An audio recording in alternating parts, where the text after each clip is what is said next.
देखिए, शायद हाथों की लकीरें मंजिल तक ना पहुंचा पाएँ, मगर आपकी जो मेहनत है, ये ज़रूर आपका साथ निभाएगी। इसलिए अपना आत्मविश्वास बनाए रखिए। देखिए, आज है 15 मई और आज की वीडियो में 15 मई के सभी महत्वपूर्ण प्रश्नों पे हम चर्चा करेंगे, जो कि आपकी सभी आगामी परीक्षाओं के लिए मोस्ट इम्पोर्टेंट है। तो शुरू से लास्ट तक वीडियो बने रहिए और इस वीडियो को पूरा देखने के बाद आप इसकी पीडीएफ फाइल जो है, इसको भी डाउनलोड कर सकते हैं। नीचे डिस्क्रिप्शन बॉक्स में और हमारे टेलीग्राम चैनल पे, दोनों जगहों पे आपको इस वीडियो की पीडीएफ लिंक मिल जाएगी। और देखिए, जो लोग नए हैं वो चैनल को सब्सक्राइब करके बेल आइकॉन पर जरूर प्रेस कर देंगे, ताकि आने वाले सभी वीडियोस का उनको नोटिफिकेशन मिलता रहे। और लाइक और शेयर तो आप कर ही देते हैं, आज भी आपको कर देना है। देखिए, आज का हमारा पहला प्रश्न है कि भारतीय उद्योग परिसंघ के नए अध्यक्ष कौन बने।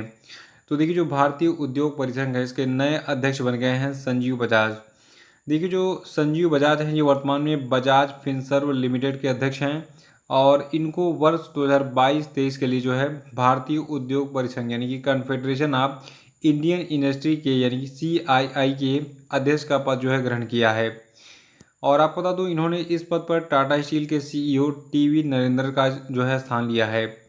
और देखिए, जो भारतीय उद्योग परिसंघ यानी कि कन्फेडरेशन ऑफ इंडियन इंडस्ट्री है, इसकी स्थापना कब हुई थी? 1895 में। मुख्यालय इसका नई दिल्ली में स्थित है। तो ये सारी जानकारी याद रखना है, लेकिन सबसे खास बात क्या है कि भारतीय उद्योग परिसंघ के नए अध्यक्ष कौन बन गए हैं? संजीव बजाज बन गए हैं। अगला है कि REC लिमिटेड, जिसको पहले ग्रामीण विद्युतीकरण निगम लिमिटेड के नाम से जाना जाता था, उसके अध्यक्ष और प्रबंध निदेशक के रूप में किसको अभी हाल ही में नियुक्त किया गया है? तो देखिए, जो REC लिमिटेड कंपनी है, इसके नए अध्यक्ष और प्रबंध निदेशक बन गए हैं रविंदर सिंह ढिल्लों। देखिए, जो भारत का विद्युत मंत्रालय है, इसके प्रशासनिक नियंत्रण के तहत कार्य करने वाली एक नवरत्न कंपनी है REC लिमिटेड। और इसने ये घोषणा की है कि 10 मई 2022 से कंपनी के अध्यक्ष और प्रबंध निदेशक के रूप में जो रविंदर सिंह ढिल्लों हैं, ये अब काम करेंगे। अगला है कि फोर्ब्स की सबसे ज़्यादा कमाई करने वाले एथलीटों की सूची में सबसे नंबर 1 पर कौन है? तो देखिए, फोर्ब्स की सबसे ज़्यादा कमाई करने वाले एथलीटों की सूची में लियोनल मेसी, जो कि एक फुटबॉलर हैं, ये पहले स्थान पर हैं। और इनकी कुल नेटवर्थ कितनी है? 130 मिलियन डॉलर। ठीक है, यानी कि ये एक साल में, एक सत्र में जो है कितना इन्होंने कमाई किया था? 130 मिलियन डॉलर का। और देखिए, 121.2 मिलियन डॉलर की संपत्ति के साथ यानी कि कमाई के साथ लेब्रोन जेम्स दूसरे स्थान पर हैं। क्रिस्टियानो रोनाल्डो जो है ये तीसरे स्थान पर हैं 115 मिलियन डॉलर की जो है कमाई के साथ। और देखिए, जो नेमार है ये 95 मिलियन डॉलर की कमाई के साथ चौथे स्थान पर हैं। स्टीफन करी जो है ये 92.8 मिलियन डॉलर की कमाई के साथ 5वें स्थान पर हैं। और 92.1 मिलियन डॉलर की कमाई के साथ केविन ड्यूरेंट जो है ये 6वें स्थान पर हैं। और 90.7 मिलियन डॉलर कमाई के साथ रोजर फेडरर 7वें स्थान पर हैं। और 90 मिलियन डॉलर की कमाई के साथ कैनेलो अल्वारेज जो है ये आपके 8वें स्थान पर हैं। और देखिए, जो आपके टॉम ब्रैडी हैं, ये 83.9 मिलियन डॉलर की कमाई के साथ 9वें स्थान पर हैं। और 80.9 मिलियन डॉलर की कमाई के साथ जियानिस एंटेटो कोनम्पो जो है ये आपके 10वें स्थान पर हैं। और देखिए, चौथा प्रश्न है कि हाल ही में किस बैंक ने अपना online platform trade next launch किया? तो देखिए, ट्रेड नेक्स्ट को यूनियन बैंक ऑफ इंडिया ने लॉन्च किया है। और ये कारपोरेट और micro small and medium enterprises यानी कि सूक्ष्म लघु और मध्यम उद्यमों को अपने स्थान से सभी सीमा पर पार जो है निर्यात आयात लेन देन करने में सक्षम बनाता है। यानी कि अब कंपनियों को इसके लिए बैंक शाखा में जो है जाने की आवश्यकता नहीं होगी। वो घर बैठे ही इस ट्रेड नेक्स्ट नाम के ऑनलाइन प्लेटफॉर्म पर अपना सारा काम कर सकेंगे।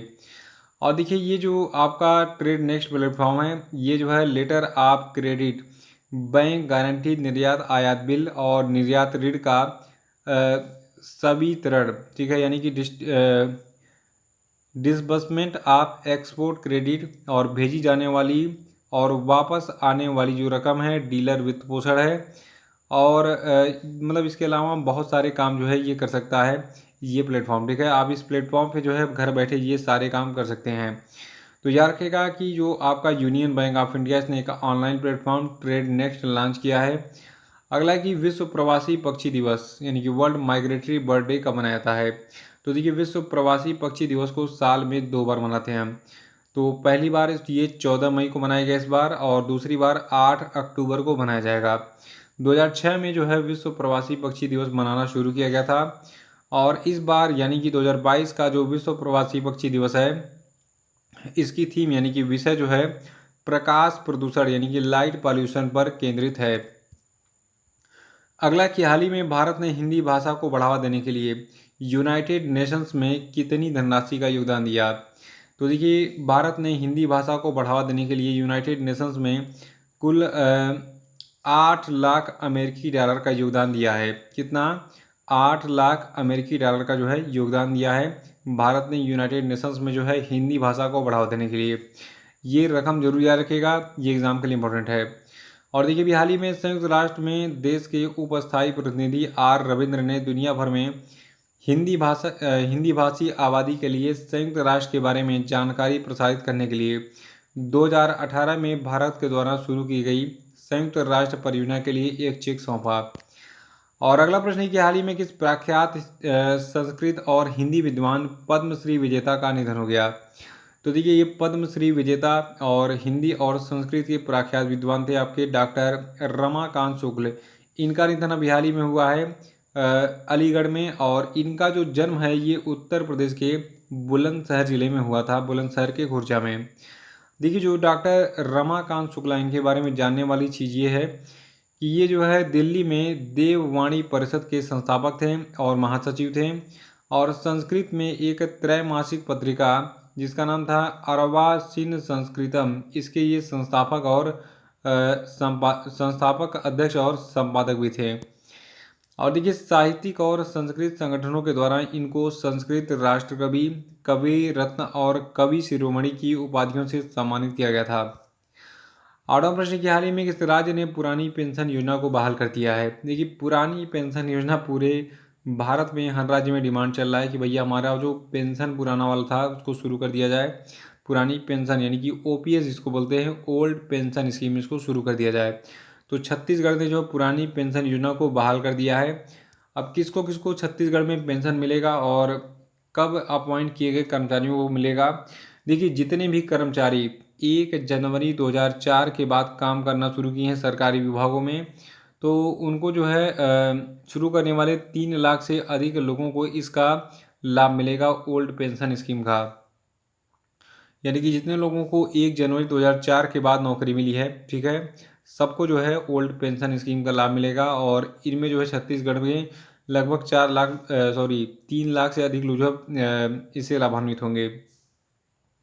लेकिन एक कंडीशन ये है कि ये भारतीय प्रशासनिक सेवा और भारतीय पुलिस सेवा यानी कि आईएएस और आईपीएस जैसी अखिल भारतीय सेवाओं के जो सदस्य होंगे उन पर ये पेंशन स्कीम लागू नहीं होगा। तो ये थे आपके आज के सभी महत्वपूर्ण करंट अफेयर, और अब हम बात करेंगे आज के सभी क्वेश्चन अपडेट। आज अपडेट का पहला प्रश्न है कि कैटलीन नोवाक किस देश की पहली महिला राष्ट्रपति चुनी गई है, बताइए। दूसरा कि इंग्लैंड की पुरुष टेस्ट टीम की मुख्य कोच के रूप में किसको नियुक्त किया गया, बताइए। और तीसरा कि हाल ही में सर्वोच्च न्यायालय कोलेजियम ने उच्च न्यायालयों में कितने नए मुख्य न्यायाधीशों की नियुक्ति की सिफारिश की है, बताइए। चौथा कि चुनाव आयोग के अनुसार 15 राज्यों की कुल कितने राज्यसभा सीटों पर 10 जून 2022 को चुनाव होंगे, बताइए। और पांचवा कि श्रीलंका के नए प्रधानमंत्री के रूप में किसको नियुक्त किया गया, बताइए। और अब हम बात करेंगे कल के पूछे गए सभी क्वेश्चन अपडेट के सही उत्तर का। पहला प्रश्न था कि अंतर्राष्ट्रीय नर्स दिवस कब मनाया गया, तो ये मनाया गया 12 मई को। और नेक्स्ट था कि अंतर्राष्ट्रीय पादप स्वास्थ्य दिवस कब मनाया गया, तो ये भी 12 मई को ही मनाया गया था।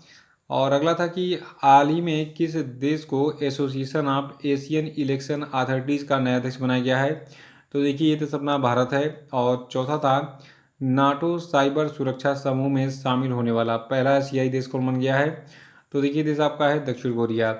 और पांचवा था कि न्यूजीलैंड ने किस तारीख को आगंतुकों के लिए अंतर्राष्ट्रीय सीमाओं को पूरी तरीके से खोलने का फैसला किया है, तो देखिए ये तारीख है 31 जुलाई। तो इसी के साथ ये वीडियो समाप्त होता है। जय हिंद, जय भारत।